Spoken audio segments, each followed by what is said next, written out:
महामना पूज्य मालवीय जी महाराज का विद्यार्थियों को संदेश। विद्यार्थियों, तुम ईश्वर का ज्ञान चाहते हो तो अपने मन को पवित्र कर मेरी बातों को सुनो।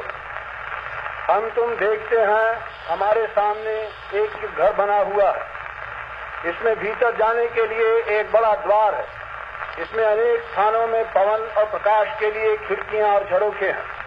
भीतर बड़े बड़े खंभे और दालान हैं। धूप और पानी के रोकने के लिए छत्ते और छज्जे बने हुए हैं।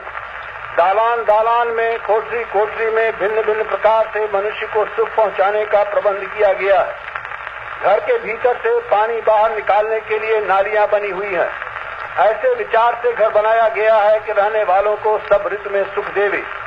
इस घर को देखकर हम कहते हैं कि इसका रचने वाला कोई चतुर पुरुष था, जिसने रहने वालों के सुख के लिए जो जो प्रबंध आवश्यक था उसको विचार कर घर रचा।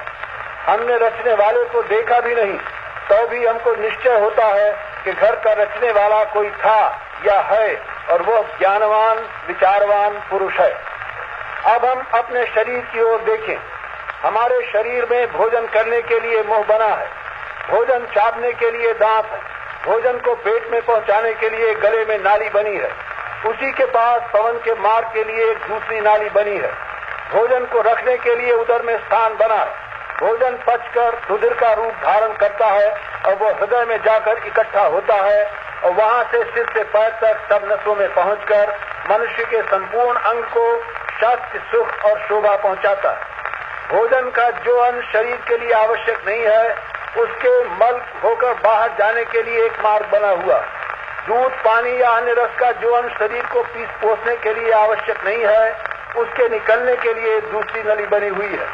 देखने के लिए हमारी दो आंखें, सुनने के लिए दो कान, सूंघने को नासिका के दो रंध्र और चलने फिरने के लिए हाथ पैर बने।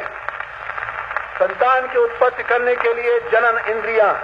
क्या यह परम आश्चर्यमय रचना केवल जड़ पदार्थों के संयोग से हुई है, या इसके जन्म देने और वृद्धि में हमारे घर के रचयिता के समान किसी, किंतु उससे अनंत गुण और अधिक विज्ञानवान, विवेकवान, शक्तिमान आत्मा का प्रभाव है? आओ हम अपने मन की ओर भी ध्यान दें। देखो, हम देखते हैं कि हमारा मन भी एक अत्यंत आश्चर्यमय वस्तु है। इसकी, हमारे मन की विचार शक्ति, कल्पना शक्ति, गणना शक्ति, रचना शक्ति, स्मृति धी भेदा हम सबको चकित करती हैं। इन शक्तियों से मनुष्य ने क्या क्या ग्रंथ लिखे हैं, कैसे कैसे काव्य बनाए हैं, क्या क्या विज्ञान निकाले हैं, क्या क्या आविष्कार किए हैं और कर रहा है। यह थोड़ा आश्चर्य नहीं उत्पन्न करता। हमारी बोलने की और गाने की शक्ति भी हमको आश्चर्य में डुबा देती है। हम देखते हैं कि यह प्रयोजनवती रचना सृष्टि में सर्वत्र दिखाई पड़ती है, और यह रचना ऐसी है कि जिसके अंत तथा आदि का पता नहीं लगता। इस रचना में एक एक जाति के शरीरियों के अवयव ऐसे नियम से बैठाए गए हैं कि सारी सृष्टि शोभा से पूर्ण है। हम देखते हैं कि सृष्टि के आदि से सारे जगत में एक कोई अद्भुत शक्ति काम कर रही है, जो सदा से चली आई है, सर्वत्र व्याप्त है और अविनाशी है। हम उसी अनिर्वचनीय शक्ति को ईश्वर, परमेश्वर, परब्रह्म, नारायण, भगवान, वासुदेव, शिव, राम, कृष्ण, विष्णु, यहोवा, गॉड, खुदा आदि सहस्त्र नामों से पुकारते हैं। तुम सोचते हो यह ब्रह्म कहाँ है? वेद कहते हैं, एको देव सर्वभूतेषु गूढ़ः, सर्वव्यापी सर्वभूतांतरात्मा, कर्माध्यक्ष सर्वभूतादिवासः, साक्षी चेता केवलो निर्गुणश्च। एक ही परमात्मा सब प्राणियों के भीतर छिपा हुआ है, सब में व्याप रहा है, सब जीवों के भीतर का अंतरात्मा है, जो कुछ काम सृष्टि में हो रहा है उसका नियम करने वाला है, सब संसार के कार्यों का साक्षी रूप में देखने वाला चैतन्य, केवल एक, जिसका कोई जोड़ नहीं और जो गुण दोषों से रहित है। वेद स्मृति पुराण कहते हैं कि यह देवों का देव अग्नि में, जल में, वायु में, सारे भुवन में, सब औषधियों में, सब वनस्पतियों में, सब जीवधारियों में व्याप रहा है। इसी अर्थ को गोस्वामी तुलसीदास जी ने अपने बड़े ललित शब्दों में कहा, व्यापक एक ब्रह्म अविनाशी, सतचेतन घन आनंद राशि, आदि अंत को जासु न पावा, मति अनुमान निगम अस गावा, बिनु पद चले सुनय बिनु काना, कर बिनु कर्म करे विधि नाना, आनंद रहित सकल रस भोगी, बिनु बाणी वक्ता बड़ जोगी। तनु बिनु परस नयन बिनु देखा, ग्रह ग्राण बिनु बास अशेखा। अस सब बात अलौकिक करनी, महिमा तास जाय किनु बरनी।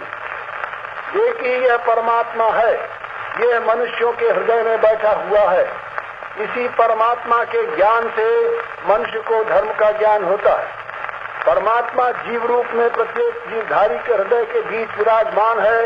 इस बात को भी गोस्वामी जी ने अपने नीचे लिखे अक्षरों में कहा है। ईश्वर अंश जीव अविनाशी, चेतन अमर सहज सुख राशि।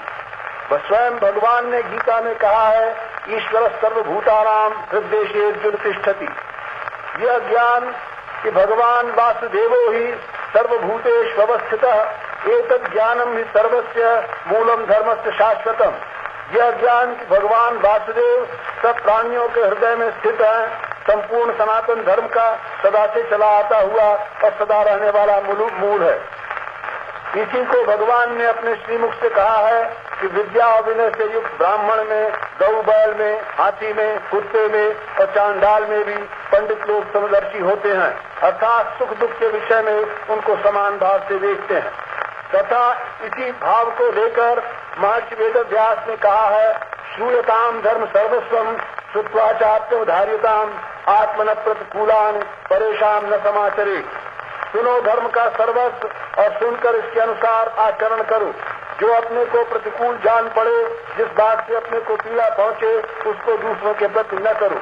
दूसरों के प्रति हमको वह नहीं करना चाहिए जिसको यदि दूसरा हमारे प्रति करे तो हमको बुरा मालूम होगा या दुख होगा।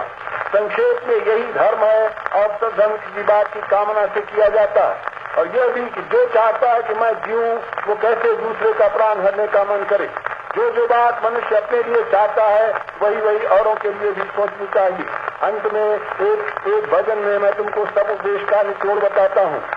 घट घट व्यापक राम जप रे, मत कर बैर झूठ मत भाखे, मत पर धन हर मत मत चाखे। जीव मत मार जुआ मत खेले, मत पर यही तेरो तपरी। इतने भाव को हृदय में स्थान दोगे तो परमात्मा तुमको सुख देगा और मान देगा और देश का गौरव बढ़ाओगे।